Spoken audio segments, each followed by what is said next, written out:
Tapi kalau wong samar itu mau dia mengajak nikah, yang saya dengar sih ada beberapa sampai dia mempunyai anak, tapi dia tertutup, tidak mau dia ini tertutup dia.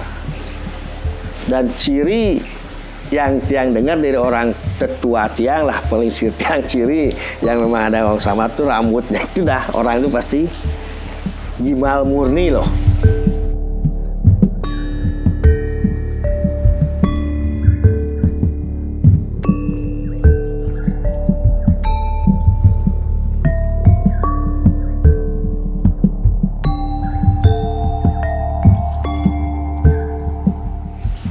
Bisa jadi ke wong samar itu, karena itu kan buat apa yang kita aturkan tuh istilahnya kan, dia itu wong samar kan di bawah kita sebagai manusia.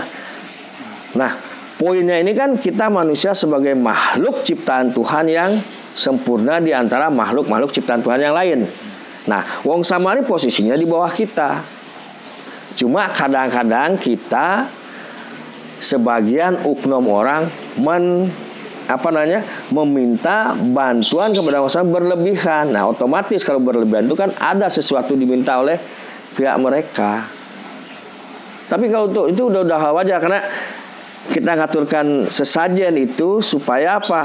Berimbang antara kita kepada ke atas vertikalnya, ke bawah kita sudah berikan, jadi aman. Dan ada sebuah cerita teman tiang yang memang seorang spiritual dari Yogyakarta, sempat kemarin ke Bali.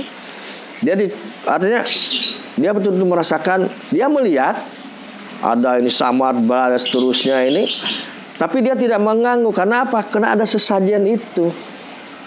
Nah, kalau di Jawa lain bisa mengganggu inilah itulah itu ininya menurut teman tiang sih kemarin yang ini.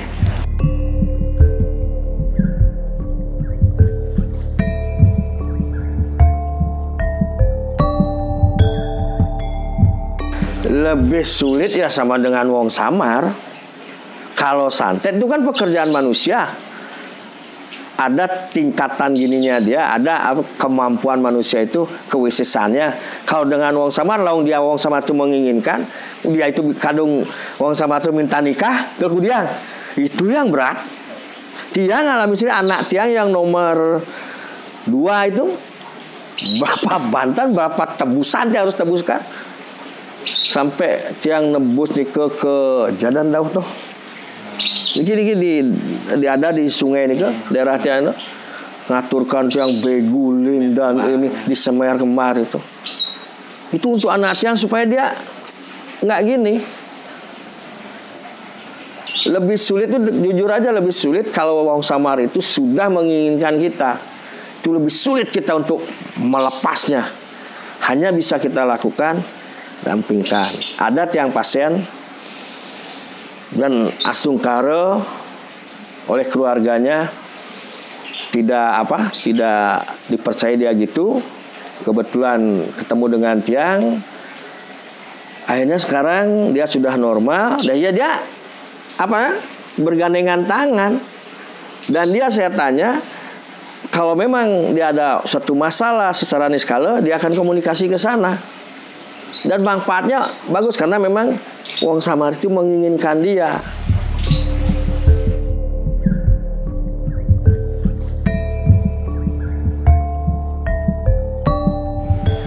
Loh, dia tuh tidak akan mengganggu. Wong samar tidak akan mengganggu kecuali kita mengganggu. Dan kecuali kita memang sengaja mempersiapkan diri untuk meminta bantuan terhadap wong samar itu, disitulah akan berlaku perjanjian antara wong samar itu dengan kita. Itulah yang berat. Nah, kita kan manusia sering lupa. Kalau kita sudah merasa diri katanya sakti ini itulah, lupa kepada wong samar. Nah, disitulah dia akan menuntut janji itu. Resiko besar sudah menunggu. Kalau menurutnya sih biasa-biasa aja. Kita lihat dia mau dekat, ya kita ajak bicara. Dia ini santai, langsung dia akan mengganggu.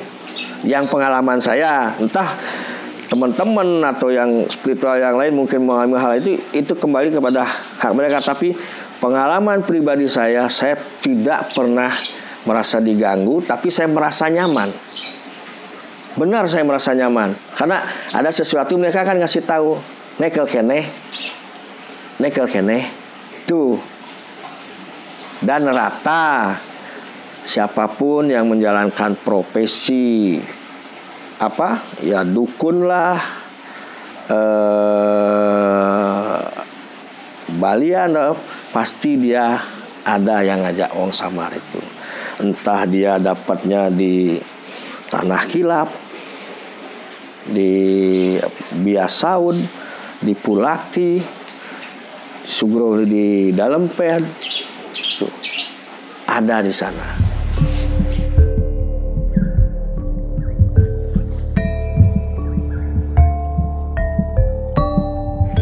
Kalau yang saya lihat tidak seperti kita ini, nak.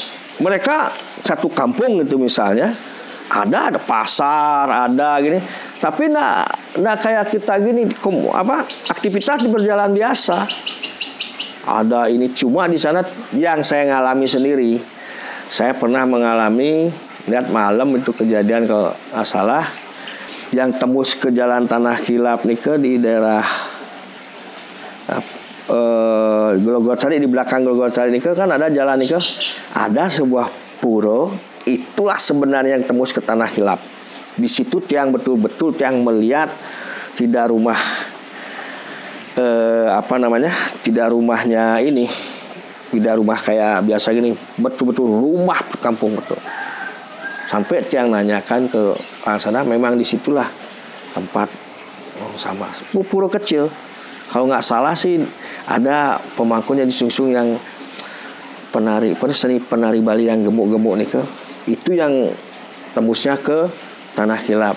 Lagi di sini di jalan gunung yang tembus ke Imam Bonjol nih, dari gunung dari jalan nih kan ada di Bucukangi nih, disitulah. Ini lagi di Tukan Mati.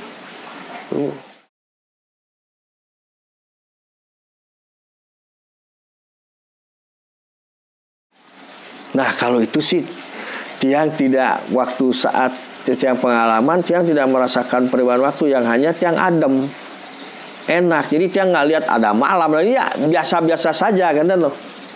Cuma tiang pengalaman itu tidak sampai setelah tiang ini nggak sampai tiang disembunyikan seperti ini, enggak. Dan itu sih ada sebuah teknik kita untuk, ada sebuah cara kita bisa ke sana, kita bisa merasakan itu. Nah, kalau di sempat yang bahas, sempat yang ini, itulah yang saya katakan out body experience, OOB. Kalau di dunia metafisika, itulah kegunaannya OOB itu, out body experience. Nah, kita bagaimana kita melepaskan sebentar roh kita untuk menjalankan itu. Nah, tujuan apa? Kita untuk merendahkan diri, bahwa selain kita manusia, ada loh Tuhan itu menciptakan makhluk-makhluk yang di bawah kita, dan kekuatannya memang di bawah kita, dan kita kesempurnaannya kita yang paling sempurna. Mereka tidak ada sisi marah terhadap terus wong sama terus sehingga ada yang gendang jak meneset. Itu yang pengalaman tiang loh ya. Tapi tidak kita perlu harus ke sana. Nah, cukup kita bagaimana. Nah, kalau mungkin yang sudah ngemariang ini, dia tinggal duduk di gedung sucinya atau di apanya, tinggal. Tapi kalau itu kan orang yang tidak meyakini bebas seram ada aneh, ya tapi itulah kenyataannya.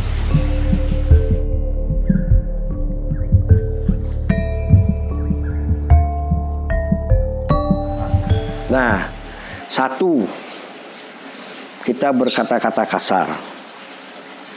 Kedua, kita menantang dia. Ketiga, kita melakukan sesuatu yang negatif di luar di luar gininya manusia. Ambil contoh, masalah sederhana, masalah kencing. Kita misalnya kencing nih, kan sering kita jalan. Nah, cing lah. Pas tempat itu memang kampungnya dia. Lancar. Nah, dia akan merasa terganggu, merasa nyaman, yang berjalan ya kelalih rago.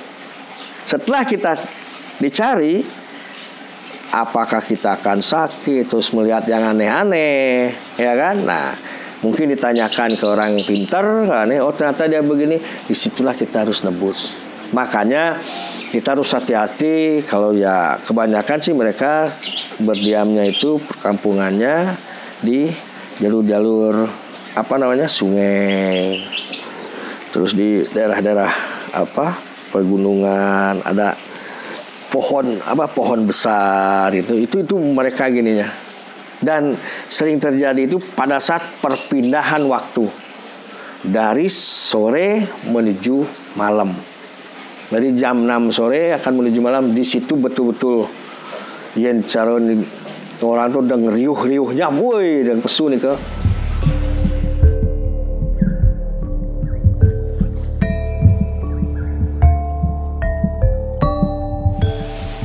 Kalau menurut yang masalah meninggal ya dengan uang sama, yang tidak meyakini ya. Kalau untuk urusan sudah meninggal itu urusan Tuhan, itu bukan hak mutlak kita sebagai manusia. Tapi kalau uang sama itu mau dia mengajak nikah, yang saya dengar sih ada beberapa sampai dia mempunyai anak, tapi dia tertutup, tidak mau dia ini tertutup dia. Dan ciri yang tiang dengar dari orang tetua tiang lah, pelisir tiang, ciri yang memang ada uang sama tuh rambutnya itu dah orang itu pasti gimal murni loh.